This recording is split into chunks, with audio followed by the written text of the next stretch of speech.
First up, we have the Radclo Mini Drone with camera.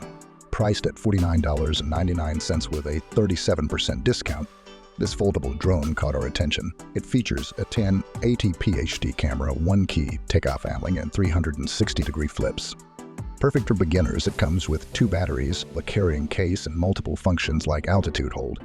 With over 5,000 ratings and a 4.3-star average, it's a great buy. Now let's talk about the Holy Stone GPS drone, HS360S. Priced at $179.99 with a 40% discount, this foldable quadcopter boasts a 4K NIRA, GPS auto return, and a control range of 10,000 feet. With features like Follow Me and 20 minutes of flight time, it's a promising option for both beginners and advanced users. Moving on to the B-Wine drone with camera for adults and kids, priced at $39.99 with a 10% discount. This budget-friendly drone offers a 1080p HD camera, gesture control, and a variety of functions like 3D flips.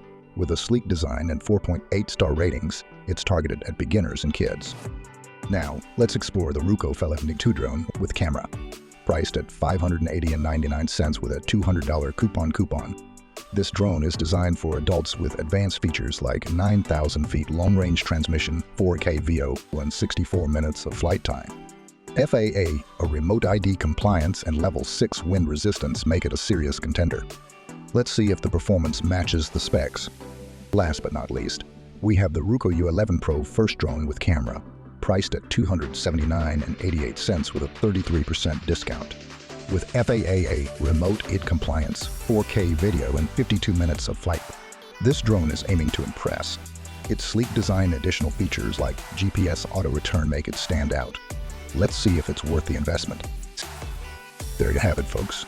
5 drones with different features and price points. Which one would you choose? Let me know in the comments below. If you enjoyed this review, don't forget to give it a thumbs up, subscribe for more content, and hit that notification bell to stay updated. Click the link down below if you're interested in purchasing any of these products. Thanks for watching, and I'll catch you in the next one.